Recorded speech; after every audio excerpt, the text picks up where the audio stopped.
ഞാൻ ഈ പറയണത് എവിടുന്നും കൂടാം, ഏത് സ്ഥലത്തുനിന്നും ചെയ്ത്താൻ കൂടാം. മയക്കുമരുന്നിൻ്റെ ഉപയോഗം എന്ന് പറയുന്നത് ശൈത്വാനീയത്താകുന്നു. എങ്ങനെ നോക്കുക? ലക്ഷണങ്ങളെ നോക്കുകയാണ് വേണ്ടത്. എല്ലാവരും നോക്കണം. എൻ്റെ കുട്ടികളെ, ആൺകുട്ടികളെ പ്രത്യേകിച്ച് നോക്കണം, പെൺകുട്ടികളെയും നോക്കണം. ആൺകുട്ടികളെയാണ് നല്ലോണം നോക്കേണ്ടത്. കാരണം പെൺകുട്ടികൾ ലഹരിക്ക് അടിമപ്പെട്ടാലും അതിൽ നിന്ന് മാറാൻ ഒരുപാട് സാധ്യതകളുണ്ട്. എന്നാൽ ആൺകുട്ടികൾ ലഹരിക്ക് അടിമപ്പെട്ടാൽ മാറാൻ സാധ്യത കുറവാണ്. അതേസമയത്ത് പെൺകുട്ടികൾ പ്രണയത്തിൽ പെട്ടാൽ മാറാൻ സാധ്യത കുറയും. ആൺകുട്ടികൾ പ്രേമിക്കൽ മുതലാക്കാൻ വേണ്ടിയിട്ടാണ്. മുതലാവൂലാന്ന് തോന്നിയാൽ ഒലയുവാവും. അങ്ങനെയാണ്. അതുകൊണ്ട് ആൺകുട്ടികളെയാണ് ലഹരി ഉപയോഗത്തിൽ നല്ലോണം ശ്രദ്ധിക്കേണ്ടത്. ഒഴിവാകാനുള്ള സാധ്യത വളരെ കുറവായിരിക്കും. എങ്ങനെ നോക്കുക? ലക്ഷണങ്ങൾ നോക്കണം. ആരാ നോക്കേണ്ടത്? ഉമ്മയാണ് നോക്കേണ്ടത്.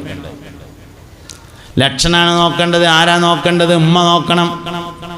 എന്താ ലക്ഷണം? ലക്ഷണം എന്ന് പറഞ്ഞാലേ പറഞ്ഞാൽ തീരൂല. ഓരോന്നിനും ഓരോ ലക്ഷണമാണ്. എല്ലാത്തിനും ഒരേ ലക്ഷണമല്ല. പണ്ടത്തെ ലക്ഷണമൊന്നും ഇപ്പം ഇല്ല. പണ്ടൊക്കെ കള്ളുടിച്ചാൽ ആടും. മനുഷ്യങ്ങനെ WWW എന്ന് എഴുതിയിട്ട് ഇങ്ങനെ വരിക. ഇപ്പം ആടൂല. ആട്ടം നിർത്തി. ആട്ടല്ല. പണ്ടൊക്കെ കള്ളുടിച്ചാൽ കണ്ണിന് ചുവപ്പ് കളർ ഉണ്ടായിരുന്നു. ഇപ്പം അതുണ്ടാവില്ല.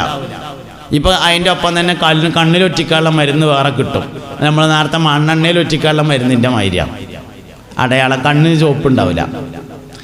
മുമ്പൊക്കെ മദ്യപിച്ചാൽ, ലഹരി ഉപയോഗിച്ചാൽ അടുത്തേക്ക് വരുമ്പോൾ ഒരു വാസന ഉണ്ടാവും. ഇപ്പം വാസന ഇല്ല. അതിന് പകരം ഊതിൻ്റെ വാസനയൊക്കെയുള്ള പാക്ക് കിട്ടും. ലഹരി ഉപയോഗിച്ചാണ്ട് അതാണ് തൊള്ളേക്ക് ഇട്ടാണ്ട് വന്നാൽ ഇപ്പം അബുദാബിയിൽ നിന്ന് ഫ്ലൈറ്റ് ഇറങ്ങിക്കാണ്ട് വരിക എന്നേ തോന്നുള്ളൂ. ആ മാതിരി ഊതിൻ്റെ വാസനക്കാരം. അപ്പം അതുകൊണ്ട് ആ അടയാളം ഇല്ല. നമ്മൾ മനസ്സിലാക്കി വെച്ച ഒരു അടയാളവും നിലവിലില്ല. പുതിയ അടയാളം പിടിക്കണം. ഇനിയിപ്പോൾ ഞാൻ ഇപ്പോൾ ഒരു അടയാളം പറഞ്ഞു എന്ന് പറഞ്ഞാൽ അത് ഈ 2022 ചിലപ്പോൾ ഉണ്ടാവുള്ളൂ. 23 അടയാളം ഇനി മാറും. അതുകൊണ്ട് പുതിയ അടയാളങ്ങളെ ശ്രദ്ധിക്കണം. എന്താ അടയാളം എന്ന് പറയുന്നത്?